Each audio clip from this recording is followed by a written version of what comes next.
एक दिन सोनिया परी और उसकी सहेलियां मटके से बने एक घर के ऊपर सवार होकर आसमान में उड़ रही थी। लेकिन तभी अचानक उस मटके घर के ऊपर जोरदार बिजली गिरती है, जिस वजह से वो मटका घर बुरी तरह टूट जाता है और सभी परियां आसमान से जमीन की ओर गिरने लगती हैं। तभी खेतों में काम कर रहे कुछ लड़कियां ये नज़ारा देख लेती हैं। अरे वो देखो, आसमान में कुछ अजीब घटना हो रही है। अरे हाँ, ये तो खूबसूरत परियां आसमान से गिर रही हैं। ये नज़ारा तो बहुत ही अद्भुत है। ऐसा लगता है मानो परियों की बारिश हो रही हो। इतनी सारी परियां एक साथ मैंने कभी नहीं देखी। फिर देखते ही देखते सारी परियां एक बड़ी सी झील के अंदर आ गिरती हैं। चलो, हमें जल्दी से उन परियों को बचाना होगा, कहीं झील में डूबने से उनकी मौत न हो जाए। फिर गांव की लड़कियां दौड़कर झील के पानी में छलांग लगा देती हैं और एक एक कर सोनिया और उसकी सहेलियों को सही सलामत पानी से बाहर निकाल लेती हैं। लेकिन तब तक सारी परियां बेहोश हो चुकी थी। अरे ये परियां तो बेहोश हो गई है, चलो इन्हें उठाकर अपने गांव ले चलते हैं। उसके बाद वो लड़कियां सभी परियों को उठाकर अपने गांव ले जाती हैं और उन्हें बिस्तर पर लेटाकर उनकी मलहम पट्टी कर देती हैं।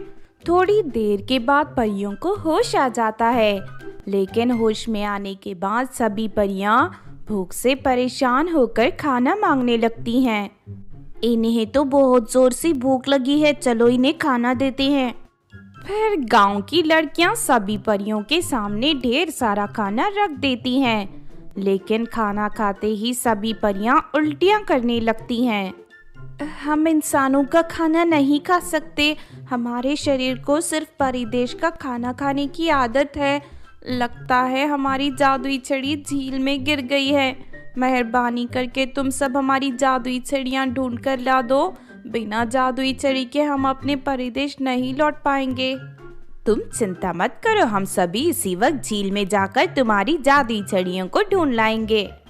उसके बाद गांव की सभी लड़कियां झील के पानी में उतरकर जादुई छड़ियों को ढूंढने लगती हैं, लेकिन उन्हें कोई जादुई छड़ी नहीं मिलती और वो सभी निराश होकर वापस गांव लौट जाती हैं। ये तो बहुत बुरा हुआ, लगता है हम अपने परिदेश कभी नहीं जा पाएंगी। और दूसरी तरफ यहाँ का खाना भी हमें हजम नहीं हो रहा, इस तरह हम ज्यादा दिन जिंदा नहीं रह सकती।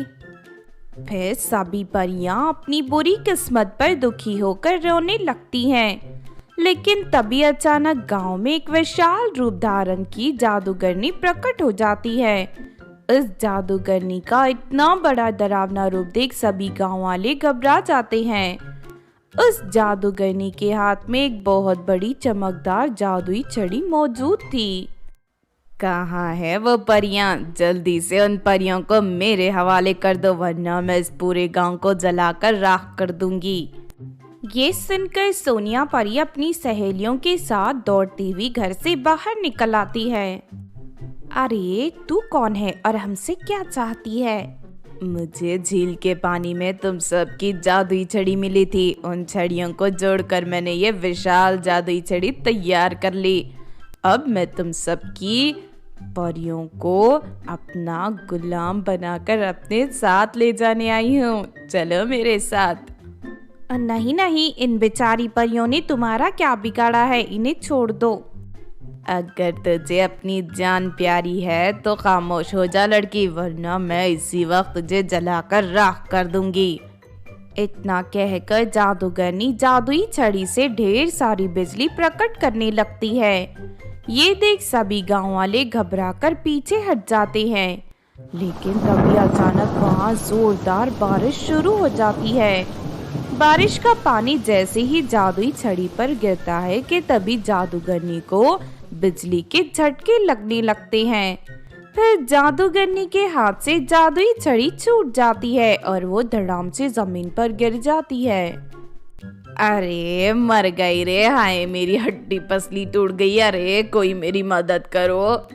तभी मौका देखकर सोनिया परी उस विशाल जादुई छड़ी के पास पहुंचकर मंत्र पढ़ने लगती है और अगले ही पल विशाल जादुई छड़ी वापस छोटी छोटी छड़ियों में बदल जाती है। उसके बाद सभी परियां अपनी जादुई छड़ी उठा लेती हैं। चलो इस बुरी जादूगरनी को सबक सिखाते हैं। फिर वो सभी परियां जादूगरनी के शरीर पर एक बड़ा पत्थर बांध देती हैं और अपनी जादुई शक्ति से उसे हवा में उड़ाती हुई झील के पानी में फेंक देती हैं। पानी में डूबने से जादूगरनी की मौके पर ही मौत हो जाती है। इसके बाद सभी परियां गांव वालों का शुक्रिया अदा कर उन्हें इनाम के तौर पर ढेर सारे सोने के सिक्के देकर वापस अपने परिदेश लौट जाती हैं।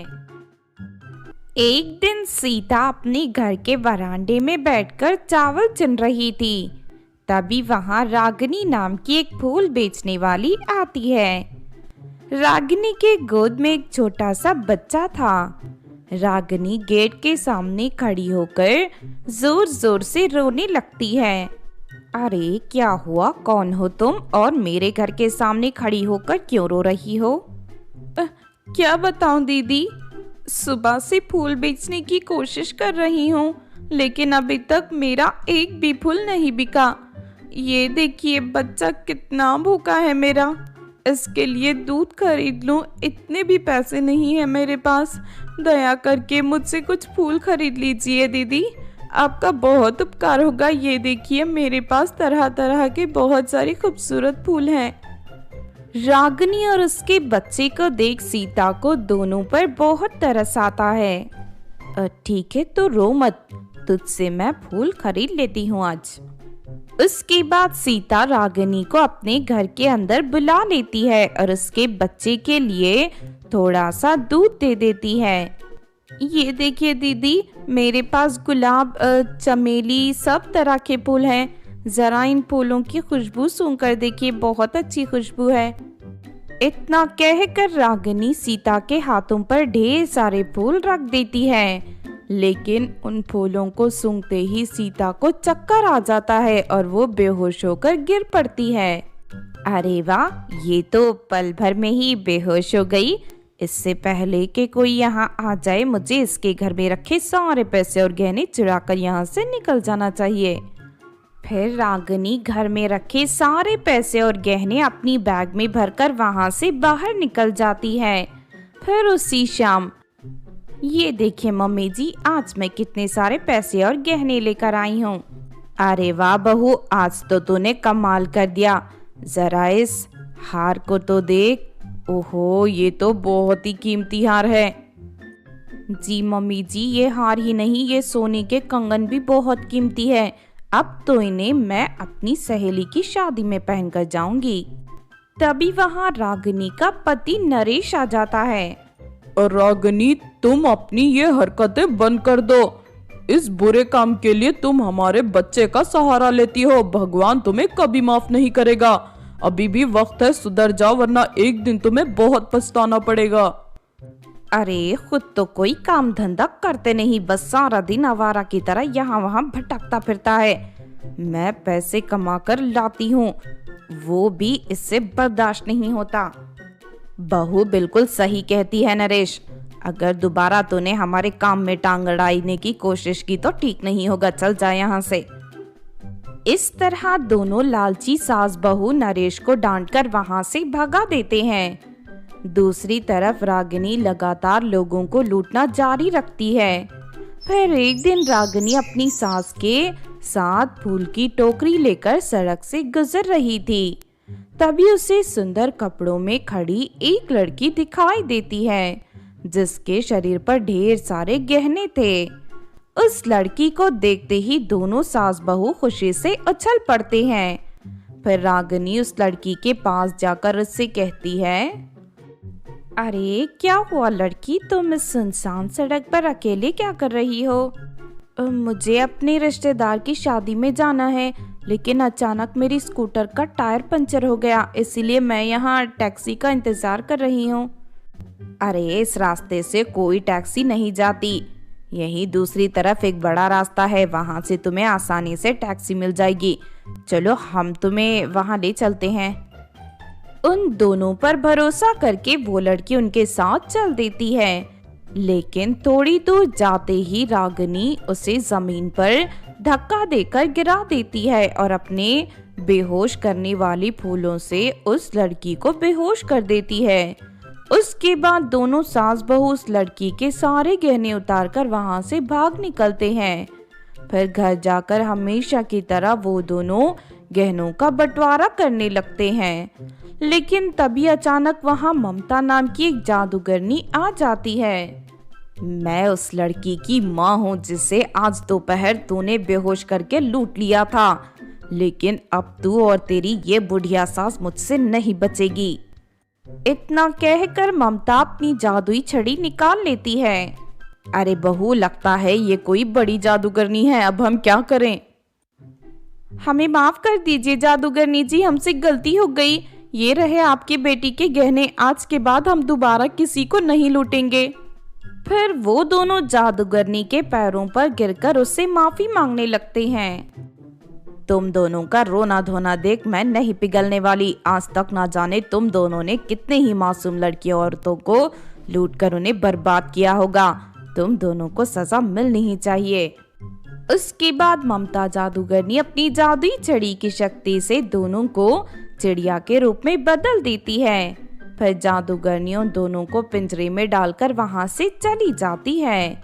इस तरह उन दोनों को उनके लालच और धोखेबाज का फल मिल जाता है।